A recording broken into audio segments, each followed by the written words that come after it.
Hello everyone, welcome back to the new episode of our new series called Phrases Native Speakers Use. In this series, in the first episode, it was the very first episode, we presented or we talked about some, 10 idioms or phrases that native speakers always use in their speaking and writing. So as always, you can say that it's our tradition that we will present or we will teach you roughly 10 idioms or phrases in every episode. So welcome back to the series called Phrases Native Speakers Use.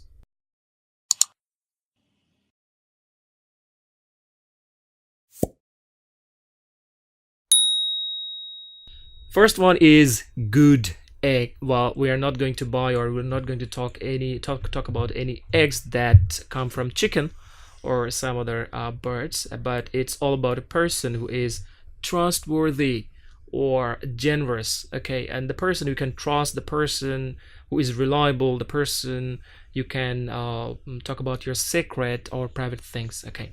That kind of people, a person is called, or you may call them good egg. But I think at first you have to make them known about the idioms and what actually it means. Otherwise they may think something different, okay. So I don't want to get into trouble. So good egg means someone who is reliable, trustworthy, and a generous person. So as always, Mr. Sakib is here, and he is going to deliver some marvelous examples. Okay, so sir, thanks for joining and thanks for coming here. Okay, thank you very much. So sir, could you give us an example? Thanks for buying me a lunch, and you are a really good egg. You really are a good egg. Yeah. Okay, so someone bought me a lunch, okay, and the person was maybe very generous, and I was very overwhelmed, okay. I was very happy to get that lunch, so I'm giving my compliment, thank you very much for buying me the lunch, and you really are a good egg. Next is icebreaker. Well, icebreaker is there is nothing to do with ice or breaking the ice, okay. It's all about the activity sometimes you do to make people relaxed, okay. Sometimes some people are very shy, some people are maybe new to your class and you are a leader or something like that. You are very much easygoing person, and you always try to do some stuff that make others relaxed, okay, so that they can feel that they're at home or they're surrounded by very good people, okay. So icebreaker is something that you can do, or some words you can say to make people relaxed. In other words, an icebreaker will make things less formal. You can say that an icebreaker does something that makes the situation less formal, okay. So it makes the icebreaking activity, this activity makes the whole situation much more friendly, in other words, you can say. So could you give us an example? Yeah, telling a joke is an excellent icebreaker. Yeah, it's a good one, really. Okay. So when you make people laugh, it's really an important, and as well as it's really hard tasks to do. Sometimes some people are very much reserved, and you have no idea how the person is. So to go through their mind, okay, sometimes you have to make some jokes. You have to cut some funny things and do some funny stuff so that they can laugh, or they can show their inside out. Well, next one is chillax. Well, it's actually a made-up word, or you could say mashup word, and it's a combination of two different words, chill and relax. So, and the word chillax means the same as the word relax does, okay. So chillax means just chill out or just relax, chillax. Could you give us an example? Yeah, chillax, it will be over. Maybe we have some problems, and you are very much hopeful that it will be over, because a problem or troubles don't exist or don't stay for the whole life, okay. There is an end to everything, right? Yeah, sure. Okay, thank you. Next one is green. Well, you heard me. Green, GREEN. Well, this is not about the color green. It's all about the person who is inexperienced or new or unskilled, okay, for a particular kind of work. So if the person is unskilled or new, you can say the person is or he is green. So an example might make us clear. Sir, could you give us an example? Yeah, I'm a bit green at video editing, and it takes me long time for edit things. Oh, really? Yeah. I don't think you are a green. Yeah, you were green sometime. I mean, in the beginning, okay, but I don't think you are green anymore. Actually, I'm still learning to. Yeah, everyone is great learning. things, Okay, so learning is a great thing. There is no end to learning. We live and learn. Okay, but okay, I can say that I'm a bit green at camera. at being on the camera, right? Yes. Okay. Well, next one is it's a nice one. Just we, WEE, we. Well, we means a small or a little. Okay, so and I mean it's used usually it's used with a bit. So wee bit means a little bit. So we means a little or small, and bit means what it means. So wee bit. Okay, it's the word we is used with the word bit in conversation sometimes. So could you give us an example?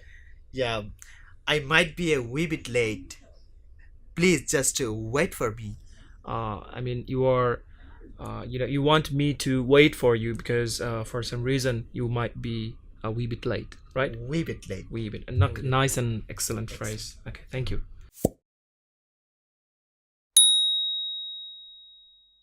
Well, next one is a pretty big one, rabbit in the headlights, but it's a really nice one. Rabbit, it's a kind of animal can run very fast, and rabbit in the headlight tells us a situation when someone feels very nervous, who becomes someone who becomes very nervous, so nervous that he cannot move or speak. Okay, just like frozen, right? A statue. So sometimes it can happen in your life. Sometimes we see some people, they're very nervous when they're talked, they're requested to do something, or maybe deliver a speech, or the person maybe is not ready. So when his name is announced, okay, he just becomes just frozen like a statue. Okay, so it can be an example that when his name was announced, he was like a rabbit in the headlights. Okay, because he was very nervous. He was so nervous that he cannot move, he couldn't move, or he couldn't speak. So rabbit in the headlights. The next one is all about love, and I think everyone is going to love that. Okay, it is loved up.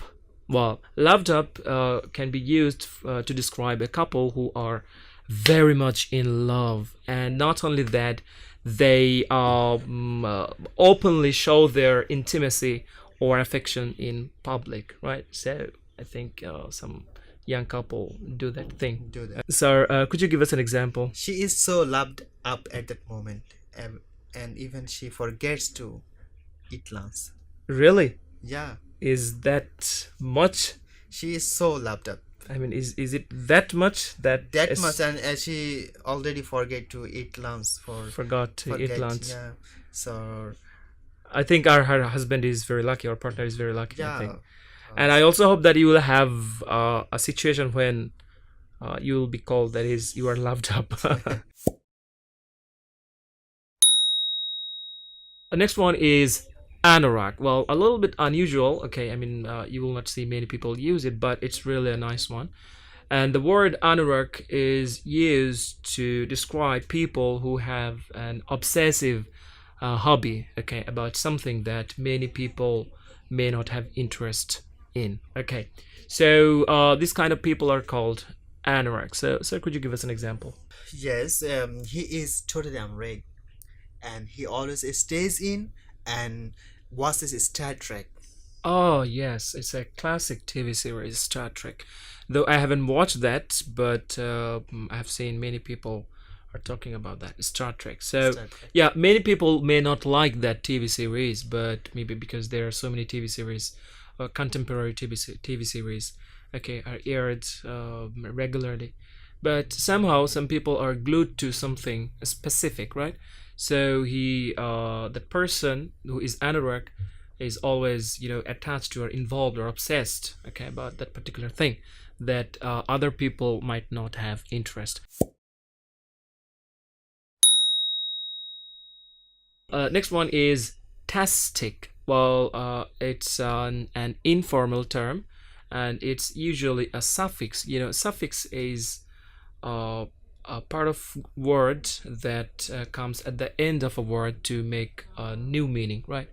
So, for example, correct is a word, and if I add ly at the end of the word, it becomes correctly. So here means here correctly, it gives a new meaning. Okay, so as it comes at the end, it is called suffix. Okay, the prefix is another term. Okay, it sits at the beginning of a word. Anyway, so tastic is a suffix, and when it is used, when it sits with another word, it becomes a new word kind of, and it gives a different kind of meaning. For example, if I say slang, you know what slang means, and if I use the suffix after the word slang, it becomes uh, slangtastic. That means it's a great slang. Okay, so when you are using the word tastic after any noun, usually it becomes great in terms of that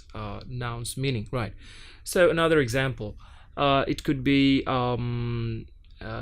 technology. Okay, so you could say techtastic. Okay, that means it is great. This technology is great, and you are very much amazed to see. Okay, so techtastic. Sir, could you give us an example? Yes, the new song is poptastic, and I love it. Oh yes, the new song, maybe Britney or any other, Chris Martin. Okay, so there was a song, and it's a poptastic. That means a popular song, and of course it was a great song. Okay, so you could say poptastic. Poptastic. Yeah, we can. I think I mean, using the word using the suffix tastic, we can make a lot of English words, Yeah, I think. English words. Okay, so sky is the limit. It's also an idiom. Okay, sky is the limit. That means there is no limit to something particular. Okay, thank you, sir. And the last one is all about a word. It's a nice word, and I think you have heard and used in your speaking and writing many times. And it's Awesome. awesome. It's a word that is awesome. Well, awesome means something excellent or amazing. Okay, so it's also used to mean awe-inspiring. Okay, so awe means great, great respect or admiration. So something that's awesome or awe-inspiring, that makes you feel great, respect and admiration. So, sir, could you give us an example? Yeah, it's the shoes are awesome. Awesome. So you are talking about a pair of shoes, that particular pair of shoes. Maybe it was, and they are from maybe I don't know, maybe Gucci. Yeah, Italian brand. Okay. So you like that shoes, and you are saying that, oh my God, it was not. It was because shoes are plural, always plural. You could say the pair of shoes, or just these shoes, or those shoes are awesome. Okay. Well, this is pretty much about it. I think you've understood all the idioms that we discussed in this episode. And if you have any problem, okay, with understanding any particular part of that episode or video, just comment us in the just let us know in the comment section, okay, by mentioning, and we will be trying to make it clear as much as possible. And of course, do subscribe to our YouTube channel to get many more exciting and fantastic and awesome lesson. Thank you very much. Bye bye. Bye bye. Well, could you? Is it possible to use the word tastic after this video tastic? That means the video is fantastic. Fantastic. Yeah, could be. Okay. Could be. So I think our videos are no. Our I think we should have used. I mean, we should use this term in a different way. Okay, Yes. so we need to do some practice, I think.